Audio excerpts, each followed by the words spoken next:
In 2021, NVIDIA couldn't make GPUs fast enough. Crypto miners were buying every single card the moment it hit shelves. Gamers waited months for a graphics card. Prices tripled. Scalpers made fortunes. And NVIDIA's revenue? Through the roof. Jensen Huang was printing money. Then crypto crashed. Not slowly, not gradually.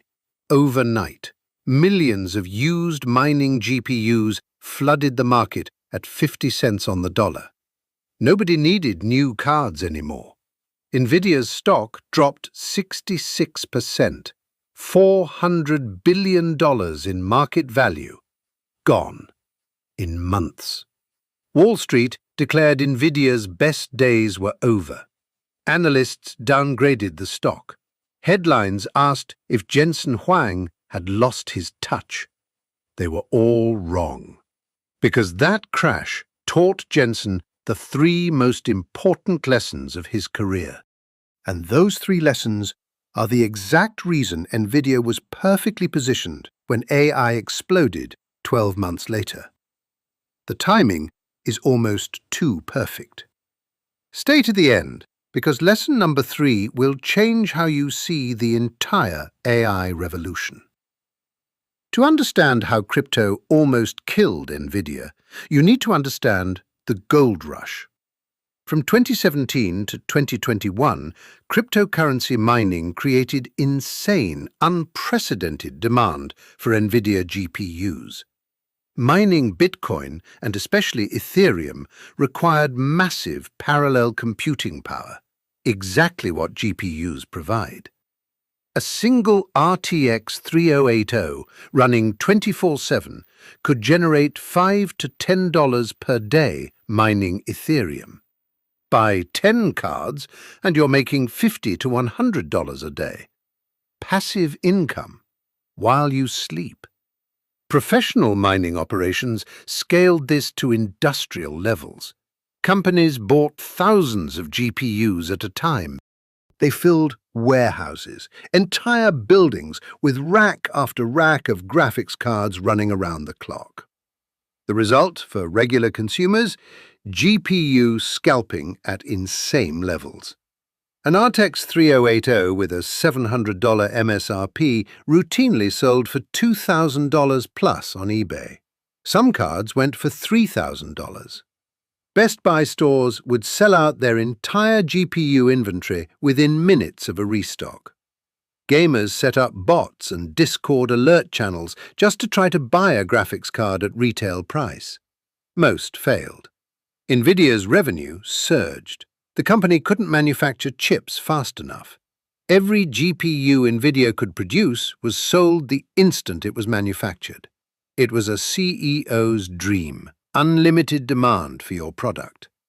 But Jensen, the immigrant who survived reform school, who had been through bankruptcy 3 times, who had the survival instincts of someone who was actually starved, was uncomfortable. His gut told him this couldn't last. He knew the crypto demand was artificial and cyclical. When crypto crashed, and crypto always crashes, all those mining GPUs would flood the secondary market at fire sale prices. It was a ticking time bomb. Jensen could hear it ticking.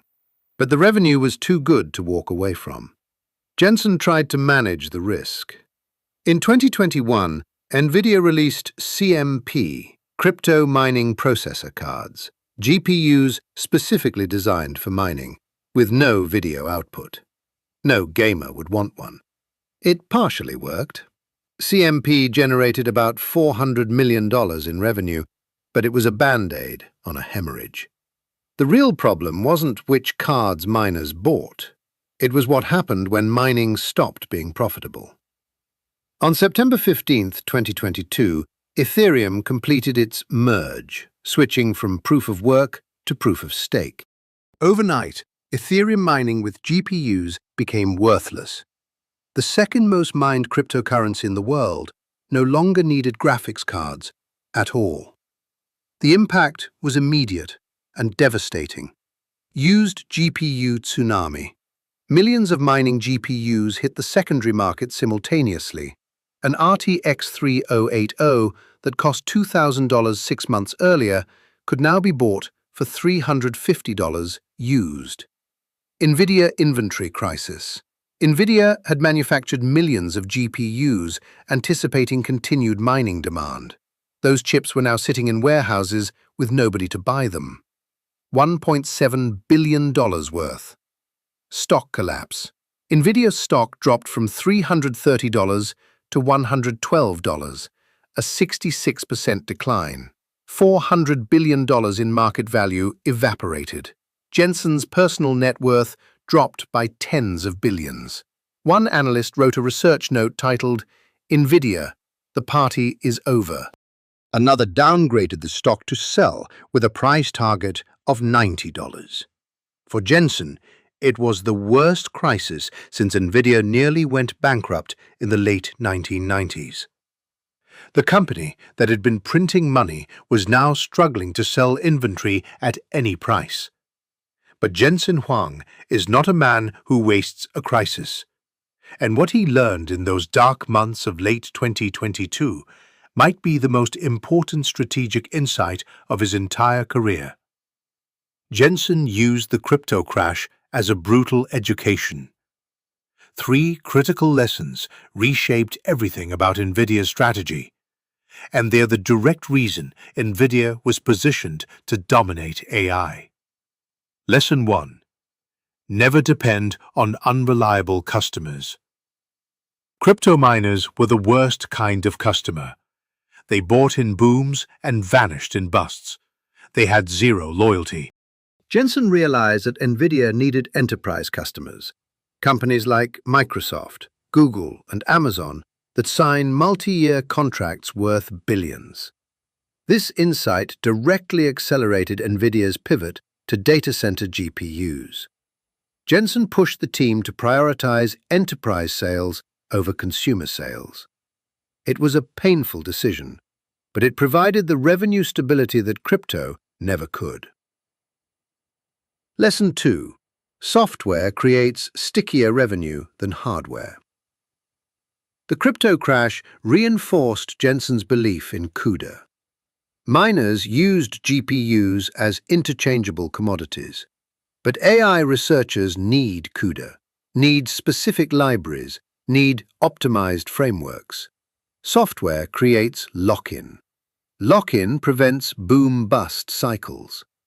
After the crash, Jensen doubled NVIDIA's investment in software platforms, NIM, Omniverse, Drive. The goal? Make NVIDIA's hardware inseparable from its software ecosystem. Lesson 3. Be ready when the world changes. And here's where the story gets almost unbelievable. The timing that makes you wonder if Jensen has a crystal ball. The crypto crash happened in September to October 2022. NVIDIA was in crisis mode. Inventory piled up, stock in free fall, everyone panicking.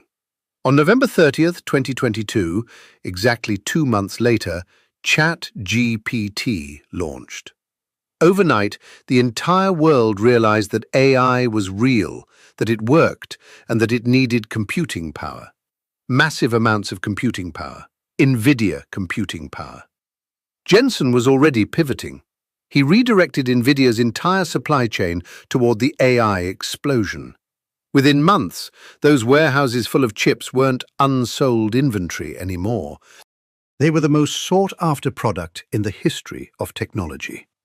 NVIDIA went from its worst quarter in years to its best quarter in history in less than 12 months. The crypto crash didn't destroy NVIDIA. It cleared the decks.